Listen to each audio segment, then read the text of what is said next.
All right, so Utah was a team that I bet surprised many in the 2018 season. Ended up going 9-5. Overall, was a great season for this team. But how are they going to do in 2019? That is what we're going to be going over today. Utah's schedule preview. Today, we're going to be going over a few players that this team will be losing, a few players that this team will be returning, and also we're going to be looking at their schedule for the first time this offseason. Utah once again went 9-5 in 2018. They returned Tyler Huntley at quarterback. He's very likely to start in the 2019 season. In 2018, he went and he had 1,700 yards, 12 touchdowns, 6 interceptions. So really, he didn't have too bad of stats. I think if he could drop a few of those interceptions, if he could reduce the amount of interceptions that he throws, that would really help him a lot. Lots of potential though for this team in 2019 once again. I think it will be a very similar season in 2019 than 2018. I mean, they do lose 3 offensive linemen, 2 linebackers, and safeties, but that's only 6 losses, or that's only 6 starters, and really that's a very small number of starters to have to lose. I mean, most teams typically lose, I'd say 7 to 8 between both the offense and the defense, so that will be very helpful for Utah next season. Now, looking at their schedule, here's kind of what you can expect. You got BYU at the beginning of the season. That is a road game. Northern Illinois, Idaho State. You got USC, Washington State, Oregon State, Arizona State, Cali, Washington, UCLA, Arizona, and then Colorado.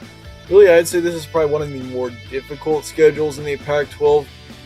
I mean, you got USC on the road. That's always a tough game. Washington State. You also have to play Washington. You have to play Arizona on the road. And which Arizona I do really believe is going to be a much improved team in 2019, so that's going to be a game you're going to have to watch for.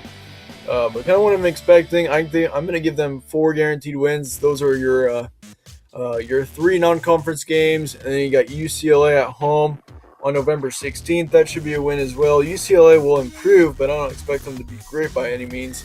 But yeah, USC on the road, that's going to be a tough game. Can't really say anything on that yet. You got Washington State at home on September 28th. That is a game that I think is going to be huge for this Utah team. I mean, you got them at home, and Washington State's still going to be a great team next season. I honestly could see both teams coming undefeated into that game at 4-0. That would be a big game for them if they can pull that one off. Oregon State on the road, October 12th. That could be a win. That should be a win. Arizona State, California, and then you got Washington, UCLA. That should be a win. Arizona, that's going to be a tough game once again with it being on the road. And then Colorado at home, I think that should be a win as well, just because Colorado, I don't really expect them to improve a lot. I think they're going to stick right around where they were in the 2018 season. Estimated record-wise, I'm going to say 6-6 to 10-2. I think if you want a more definite answer as what the record will likely be, I'm going to say 7 to 8 wins for Utah next season, possibly even 9. I mean, once again, think with the amount of losses that they're having, they really aren't losing a lot. So definitely 9, possibly even 10 wins is very possible. But I'm just talking just the regular season right now, of course. Yeah, once again, 7 to 9 wins, very likely for Utah next season. Let me know your guys' thoughts on Utah in the comments below. Do you disagree with this? If you do, don't let your thoughts go unknown. I'd like to hear what your guys' opinions are.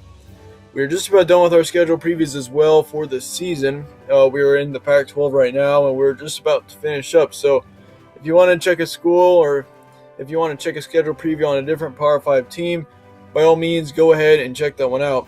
But anyway, that is it for this video. Stay tuned for more from ASC.